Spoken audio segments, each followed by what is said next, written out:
Right, we can go. Right. Hello, Tech Africa family. My name is Daniel Mutsunge from Tech Africa. So what we've got today is our TDG 13FS silent generator. But one thing that I just want to try and run you through is when you buy a brand new generator, what are the possible checks that you can do before you start? Or what are the possible checks you can do when you're troubleshooting a problem when your generator is cut off? So generally, those generators they are assembled and they are tested before they are delivered to our clients.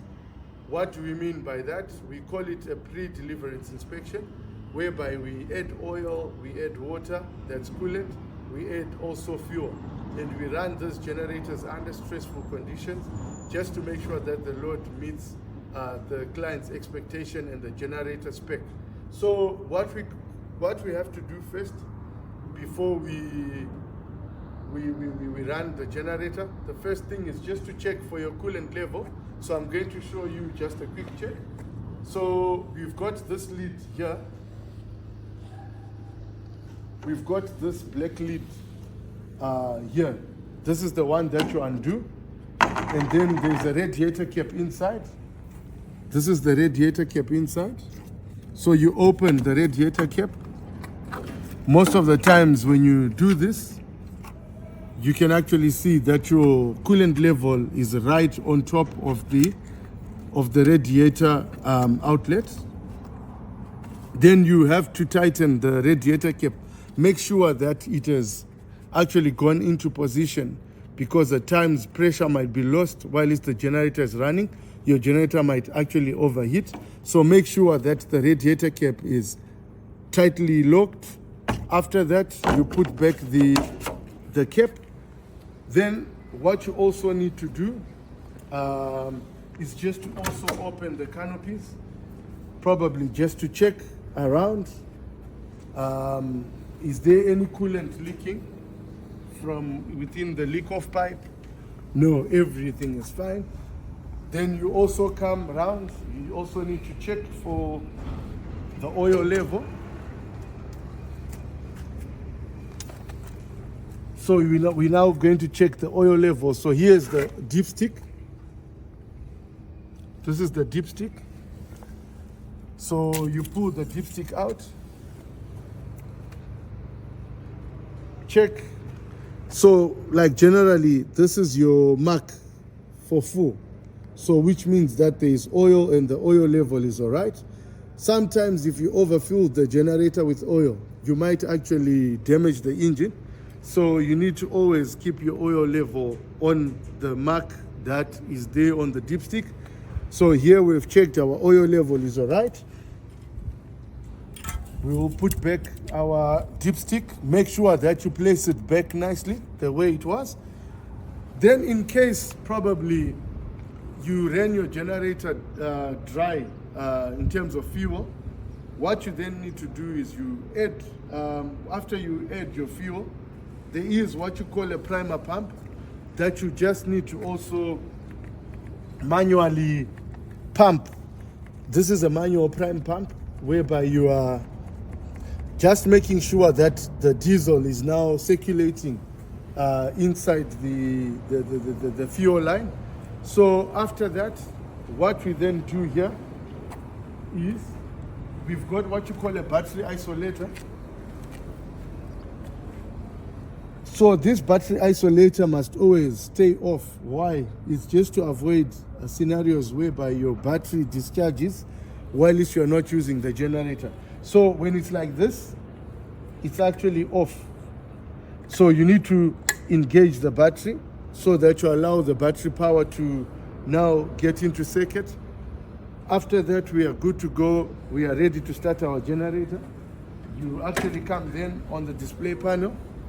One other thing that I would advise is make sure you keep your breaker, your circuit breaker off.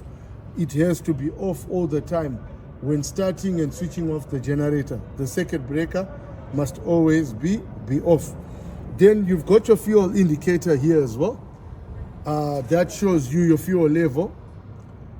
And this is what you call your display panel. It's your controller.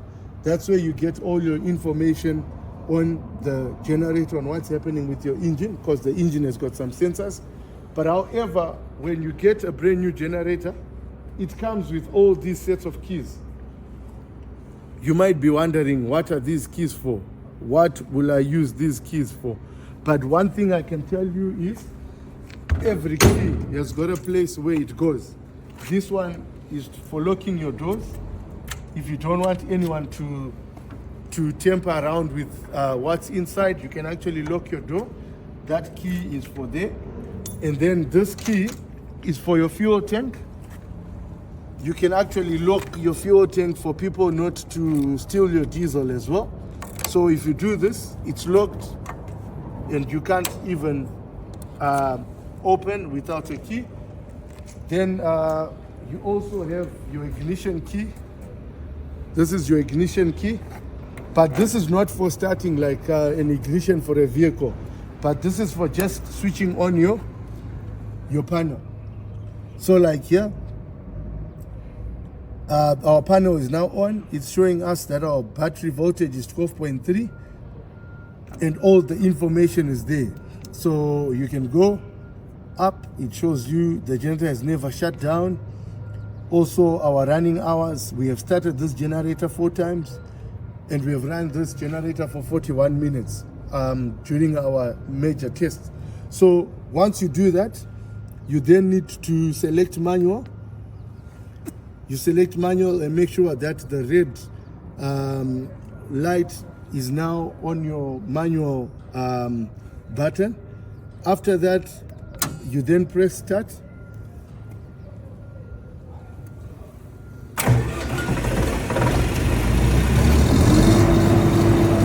Right. So the generator then counts down. It's got a safe time. Got what you call a safe time. It's counting down. Now it's now telling you that the generator is running over. And now it has changed from 4 starts to 5 starts. And now it's counting on the minutes when we have started the unit. So generally, when you want to stop, you just press stop and make sure that the light has come on stop. Now our generator has stopped.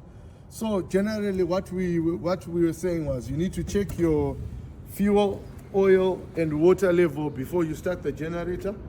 You also need to apply a proper viscosity oil, 15W40, when you are servicing or when you are maintaining your generator. Also, you must not overfuel the oil to avoid engine damages. Do not also overfuel the fuel tank with diesel, because what you also do is you will disable the generator from gaining the tank pressure, because once that happens, you now have a problem of fuel actually leaking through places that it's not supposed to leak. So make sure you fuel your oil to the expectation. And remember, I said you need to also keep the circuit breaker down at all costs when switching on and switching off the generator. So these are just your checkpoints on how you can probably look after your generator. Also, the battery voltage, you need to also, after we switch off, like what I said, you need to disengage the battery like this. Now your power will not go to any of the electrical components because we have isolated the battery. So generally, these are some of the checkpoints that you need to do. But don't forget, check your water level, check your oil level, check your fuel level, and also make sure that there is no airlock in your generator. If you run your generator dry out of fuel and you top up diesel, remember I said there is a primer pump that you need to pump and then to clear the airlock. But after that, if your checks have failed, you need to contact a technician at Tech Africa, and then we are happy to assist you. So thank you so much for watching this video. I hope you have learned, and it's goodbye for now.